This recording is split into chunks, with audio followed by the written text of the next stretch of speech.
worksheet 1, number 11. The stone problem? Yeah. Alright, a stone is thrown with an upward velocity. Okay, you have all that information, but you don't really need it because they've given you the equation to use. So this is the equation.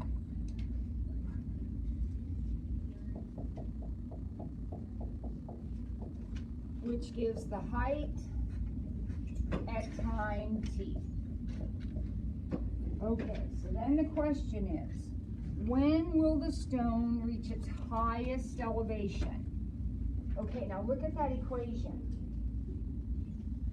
What shape is this equation? A parabola. Opening. So when it says highest elevation, what are we thinking about? The maximum, which would be the vertex. So negative b over 2a will give me the x coordinate, or in this case it's the t coordinate of the vertex. So that is,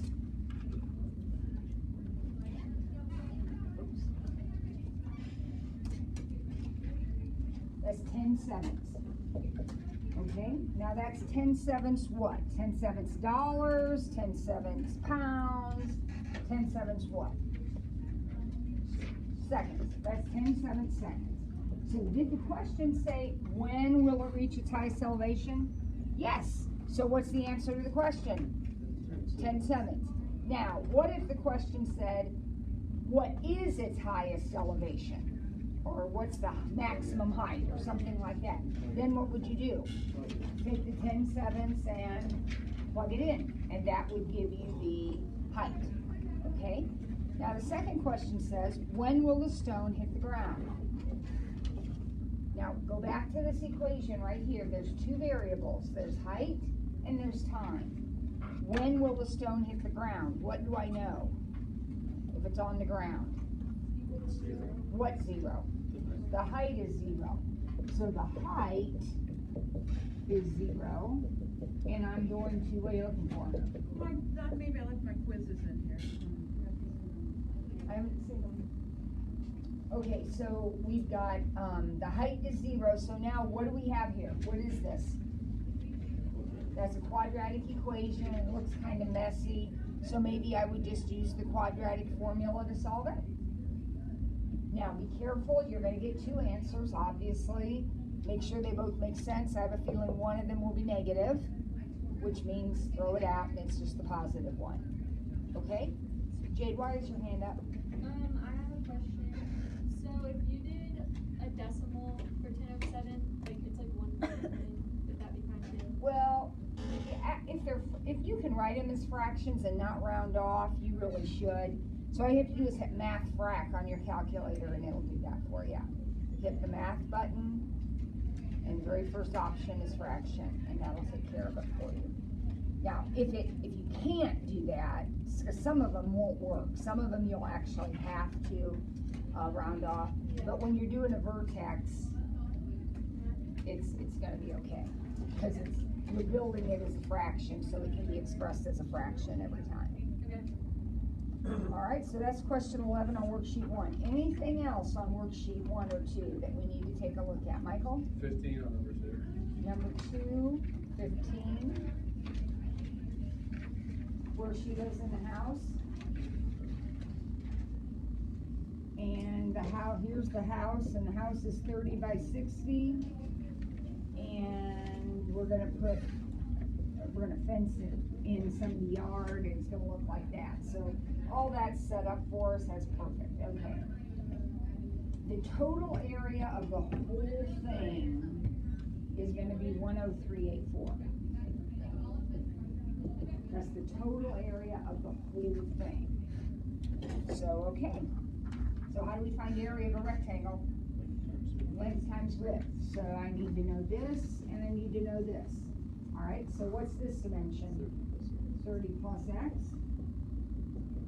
What's this dimension? 60 plus x. What kind of an equation do I have there? Quadratic. So I'm going to get x equal to 0 and probably probably use my quadratic formula. I think these numbers are probably gonna be more than I want to manage in terms of factoring. I'm sure it factors, but I'm not gonna be able to figure it out, so. So what have I got? 4, 8, 8. So there's my quadratic equation after I FOIL that out, collect like terms. So now I'm just gonna use my quadratic formula to figure that out. And again, make sure your answers make sense. You're probably gonna get I know you're gonna get two answers. One of them's probably gonna be negative, and obviously you don't want that one. All right, who else? What else on review 1 or 2? Rachel? Number 15 on review 1. How should I make the windows if you're gonna graph those 2 points on the other side? Okay, what I would do, if that's what you're struggling with, then I would just, I would write one equation and look for the x-intercepts, because then you don't have to worry about y, okay? Because if you want to, if you graph this one equation, I don't know what it looks like, okay, so it looks like this, and I'm looking for the x-intercepts, then I don't have a y to worry about. If you graph them and look for their point of intersection, then you not only have an x to worry about, but you also have a y to worry about. So if that's your issue, if that's what's confusing you is the window size, graph it as one equation. So that would be set them equal to each other. So you'll have 200 minus p plus, I don't know how many of those there are. I'm not gonna mess around with putting all those zeros in. But you're gonna set these equations equal to each other. Okay, whatever it is. And then you're gonna move everything over to one side. So it's set equal to 0. And then you're gonna press graph, or type in the equation, press graph. And all you wanna see is where it crosses the x-axis. Okay. Furthermore, you're talking about a price, so you really don't care about anything negative. So your x-min can be 0. Okay. And y-min and y-max, I would set it like -2 and 2, because you only need to see a little bit of a space. And then x-max, that's the one you don't know. So start with a number, I don't know, 50. I don't know, start with a number. And then what did you think is gonna happen? You're either gonna see it cross, or you're not gonna see it cross. Okay. So as long, if you see it, good. If not, make it bigger and see what happens. Okay, thank you. Okay? Can you do number 12 on review number 2? Review 2, number 12. Okay, so I got a set of ordered pairs here. So what are the ordered pairs, Jade? 2, 12. comma, what'd you say? Is it 12? Yep, And then 3 and 38. okay. 482 and then 7, 382. Okay, and then eventually I gotta figure out what this is, but that's not part of the original setup, that's like the question, right? Yeah. So I go into stat edit, there's L1, there's L2. Yeah. Now, I don't have to worry about graphing it, because they tell me what kind of regression to use, right? They say use cubic regression.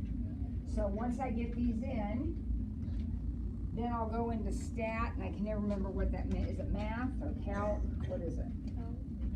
Stat. I go over to calc. In the stat menu, I go over to calc, and then go down to cubic regression, and it will give me my equation. For some reason, mine is saying weird. Like it never works. Really. Well, that would be user error. Mine's not giving me any. It just says all zeros for everything. You mean A, B, and C are all 0? Well, I guess C is 1, but then everything else is 0. Okay, so I'm in, I gotta clear my list here. I am in, stat edit, I'm gonna put these in. This is a very bad thing that we waited till this minute to figure out how to do this, since it is on another tab.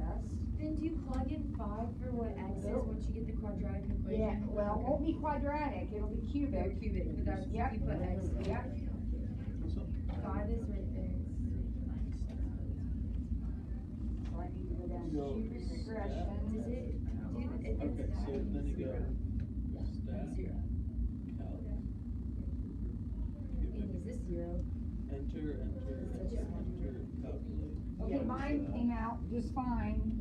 I have x cubed plus 7x minus 10 is the equation I came out with, because A is 1, B is 0, C is 7, D is negative 10. I think it's my calculator, because on the last test, you just left it blank, because it. Okay, it's not your calculator, I promise. Can she just reset it? That's what You this can always reset it. What that'll do is just clear out your memory, but that's not gonna help your function, your It's present been doing that.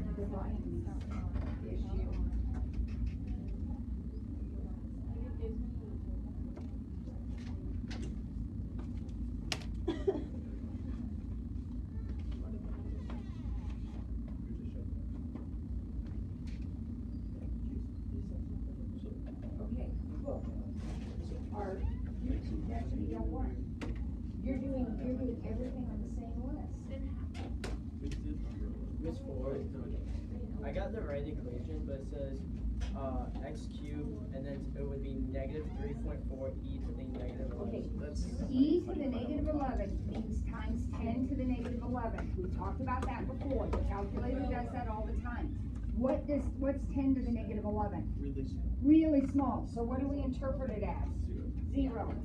Every time we see that it's 0, we talk about that. How do I change that to L1? Oh, yeah. You type in L1. I don't Right know. here, see how it says L1? So that's all I have to do. Yeah. Yeah, it looks a little more right now. Yep. All right. That's the kind of stuff, guys, that should not be done 2 minutes before it's time to take the test.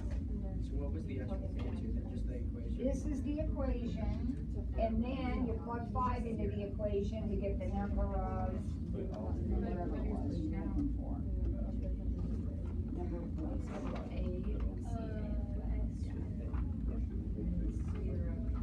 All right, no need to graph that because it tells you what kind of regression. We graphed them before because we didn't know what kind of regression to do. All right, time for one more.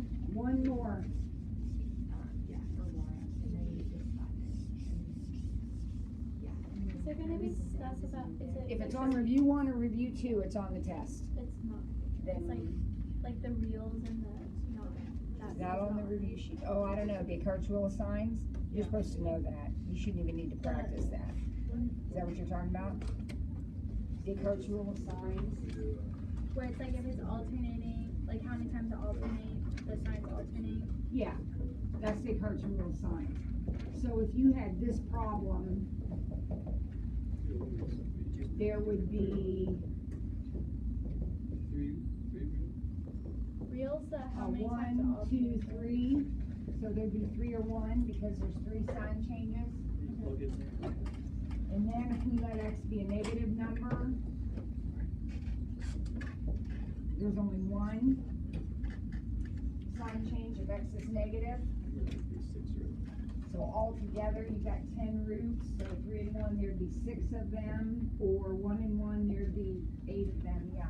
Remember that bottom row has to be even. With the upper bound, lower bound ones, will you give us the number and ask us if it's upper or lower, or would you just give us the equation and then we'll have to find the points and then figure out those points, which one's up? Well, no, I mean, the question can be asked a couple of ways. I can give you the number and say, is this an upper bound? Or I can tell you to find an upper bound. And so what you would do is just pick a number. Find the x's and then plug in and see which one. You wouldn't even have to find the x's, you could pick any number you wanted. It would be okay to pick one of those, but an upper bound does not have to be a root. It's not really associated with the actual root. So you're trying to find. So you can if you want, but you don't have to. For number 10 on review 1, it says y equals negative 2, x plus 1 squared, x minus 2, x minus 5. How do you graph the negative 2? 100. Okay, this is the last question, this is it, last one, this is review number 1, question 10. And her question is, I don't know what to do with the coefficient out there. It just flips it back. So if, So I know my intercepts are at -1 and 2 and 5. Now I'm gonna go ahead and do my x-intercept, or excuse me, my y-intercept also. So I have -2, I'm gonna put 0 in, because that's how I find the y-intercept. Put 0 in. Okay, so what's my y-intercept? -20. So that -2 had an impact on the y-intercept, because that -2 is a vertical component, so it tells me how far down that y-intercept is. Then I look at my problem, I see, well, I've got a degree of 4, which means it should start up and end up. But since it's negative out here, it's gonna start down here. Now it's gonna hit that point and do what? bounce. Bounce off, come down, go through that one, come up here, what's it gonna do when it hits that one? Go right through. What's it gonna do when it hits that one? Go right through. So that -2 controls the direction of the curve, and it also is involved in the placement of my y-intercept. Okay, I need your homework from here. Review sheets get turned in. Get the PR on.